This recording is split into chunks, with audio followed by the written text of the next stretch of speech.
bahwa akan kemana sih ini di putusan sela ini? Karena ini putusan selanya belum, jadi kita berbicara sebelum ya, tapi ini lagi tahap pembacaan balasan eksepsi Nikita minggu lalu ya. Nah, ini saya juga ikut deg-degan. Kenapa? Karena putusan sela itu adalah sesuatu yang bisa orang semangat atau stres. Biasanya kalau putusan sela itu dikabulkan, maka si terdakwa akan semangat ya kan. Tapi kebanyakan orang yang sudah duduk di bangku pengadilan, kalau dia nanti ditolak, itu adalah awal dari dia mungkin mulai stres. Ini memang fakta di kejadian-kejadian sebelumnya begitu.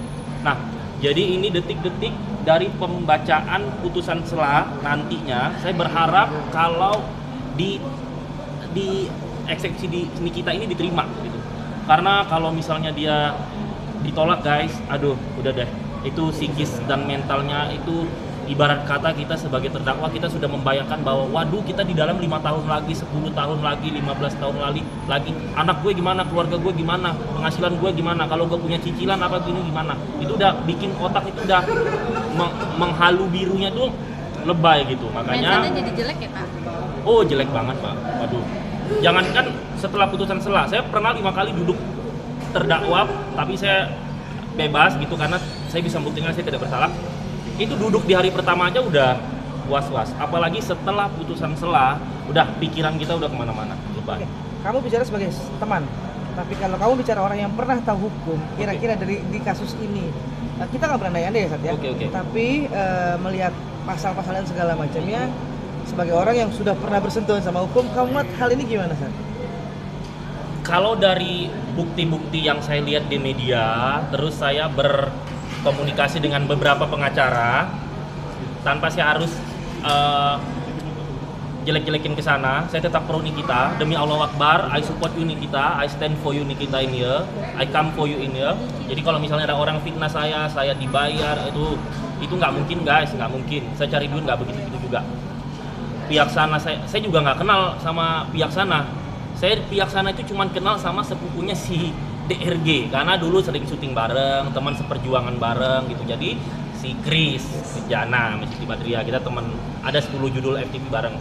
Saya cuma kenal dia doang. Kalau DRG-nya saya datang pada saat peluncuran brandnya. Saya datang itu karena diundang sama Elmatiana. Karena kan saya berteman dengan Elmatiana yang megang ibunya itu.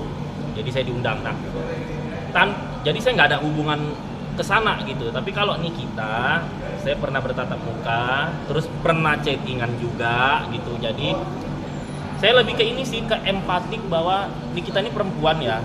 Terus dia orang tua udah nggak ada. Terus dia cuman punya abang dan adik. Terus dia anaknya 3. Kebayang nggak kalau Nikita di dalam ya?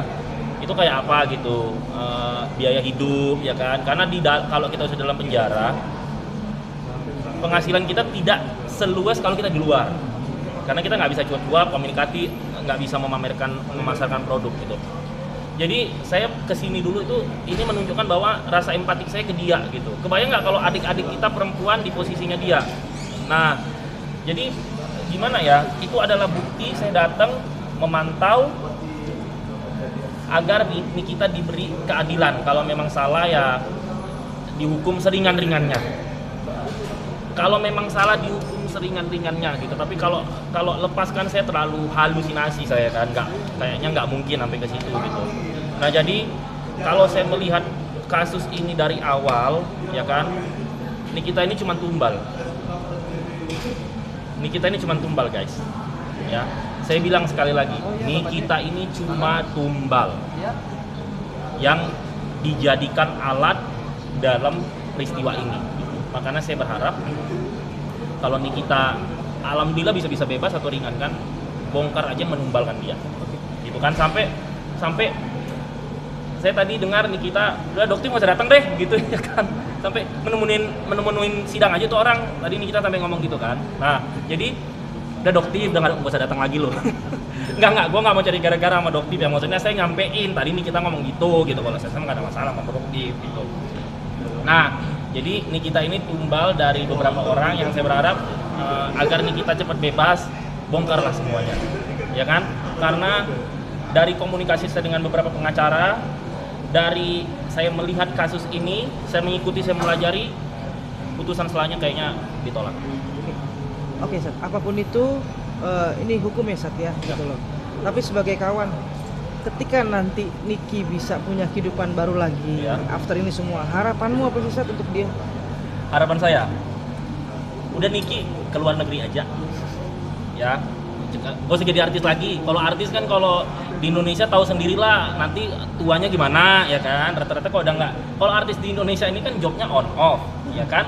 Terus nanti kalau udah nggak eksis lagi, nggak ada yang endorse lagi, udah nggak ada pemasukan gitu kan. Jadi kalau saran saya untuk menyehatkan mental Niki, cari cara supaya Niki bisa bekerja dengan layak ya. Kan kalau di luar negeri kan orang kan pikirannya TKI terus jadi pembantu, nggak betul juga. Kalau saya rasa kalau kayak Niki yang pinter cuap-cuap, dia bisa lah mendapatkan kerja di perusahaan internasional yang formal. Apalagi dia Inggris bisa lah, kan dia sering keluar negeri gitu. Jadi kalau mau sehat mental, saran saya kalau setelah keluar, Niki nggak usah jadi artis lagi, ke luar negeri, terus cari pekerjaan yang normal. Atau di luar negeri cuannya banyak, orang-orang tidak mengenal, semakin orang tidak mengenal kita, orang tidak akan julid. Semakin tidak ada orang julid, menyehatkan mental kita. Nanti ketika si Niki udah punya tabungan, anaknya bawa. Udah. Kalau bisa di Eropa, kan kalau di Eropa kan hari tua ditanggung kan gitu. Nah, jadi kalau saran saya nih, setelah kasus ini Niki bisa keluar, Niki keluar negeri. Karena kalau di sini pun di entertain teman kan nggak ada yang tulus. Aduh, saya di entertain udah 12 tahun. Di kamera cipika-cipiki, peluk-pelukan. No, Paula kena kasus temennya nggak ada geng cendol yang di sebelah dia. Nah, ya kan bener. Jadi kalau di entertainment, netizen jangan suka ini si ini, Ayu Ting Ting dekat Raffi, ini dekat ini. No, kalau ada masalah semuanya kabur, nggak ada yang mau ikut susah guys. Ya, jadi kalau di entertainment kan jangan euforia. Dia temannya ini kok, ini temennya ini kok. Tiba-tiba Niki kena kasus yang datang cuma siapa? Gue, Lucinta Luna, sama Teson yang gue labrak kemarin.